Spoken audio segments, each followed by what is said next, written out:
US కళ పూర్తిగా చెదిరిపోయింది. అగ్రరాజ్యంలో settle అవ్వాలనుకునే వారి కళలు కళ్ళలేనా? గ్రీన్ కార్డు పొందాలనుకునే వారికి ఏమిటి కొత్త రూల్స్? గ్రీన్ కార్డు కావాలంటే స్వదేశం వెళ్ళిపోవాలా?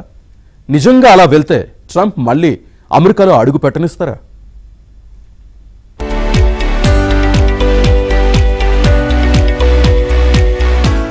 విదేశీయులెవరూ అమెరికా వచ్చి జాబ్స్ చెయ్యకుండా ఉద్యోగాలు చేసినా సెటిల్ అవ్వకుండా జాగ్రత్తలు తీసుకుంటోంది ఆ దేశం.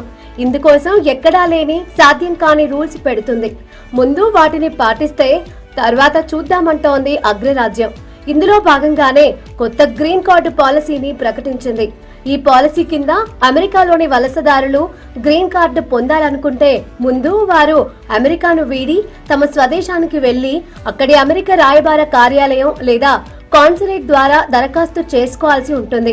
దేశం వెలుపల మాత్రమే వీసా ప్రాసెస్ చేసుకోవాలని, అప్పుడే వీసా హోదా మారుతుందని తేల్చి చెప్పింది.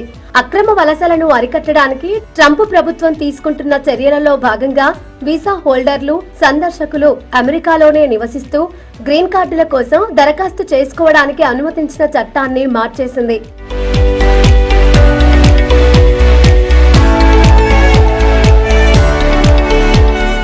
కొత్త రూల్ ప్రకారం H1B వీసాలపై అమెరికా వెళ్లి అక్కడే ఉంటూ గ్రీన్ కార్డుకు దరఖాస్తు చేయడం ఇకపై అసాధ్యం. కొత్త రూల్ వల్ల మళ్లీ ఇండియా వచ్చి కొన్ని రోజులు ఉండాల్సి ఉంటుంది. H1B వీసాల్లో 71% భారత్కి వస్తున్నాయి.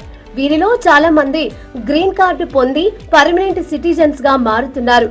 కానీ ఇకపై అది కుదరదు. గ్రీన్ కార్డు పొందాలనే ఆశతో అమెరికాను వీడితే మళ్లీ అగ్రరాజ్యంలో అడుగు పెట్టగలమో లేదోనన్న డౌట్ చాలా మందికి వస్తోంది. గ్రీన్ కార్డు అమెరికాలో శాశ్వత నివాసానికి అనుమతిస్తుంది.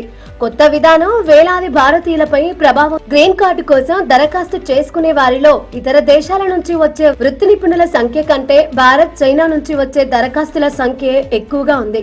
2023 నాటికి 10 లక్షల మంది భారతీయులు గ్రీన్ కార్డు కోసం క్యూలో ఉన్నారు. కొత్త రూల్ వల్ల చట్టబద్ధంగా నివసిస్తున్న 12 లక్షల మందికి పైగా భారతీయ అమెరికన్లు ప్రస్తుతం అనిస్థితిలోకి వెళ్లిపోయారు. అందుకే గత 2 ఏళ్లలో అమెరికా వచ్చి చదువుకునే విద్యార్థుల సంఖ్య 40% తగ్గిపోయింది.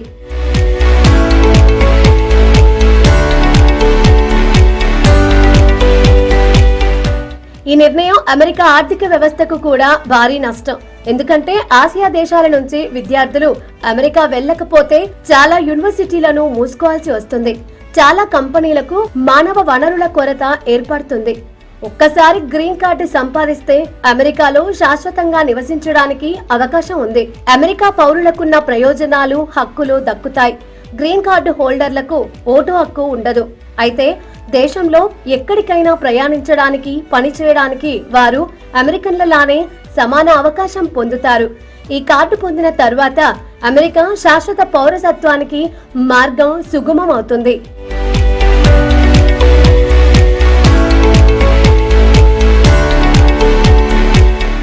అమెరికన్ డ్రీమ్ అంటే పుట్టుక, వర్గం లేదా సామాజిక ఆర్థిక హోదాతో సంబంధం లేకుండా ఎవరైనా సరే కష్టపడి పనిచేయడం ద్వారా విజయం సాధించవచ్చు.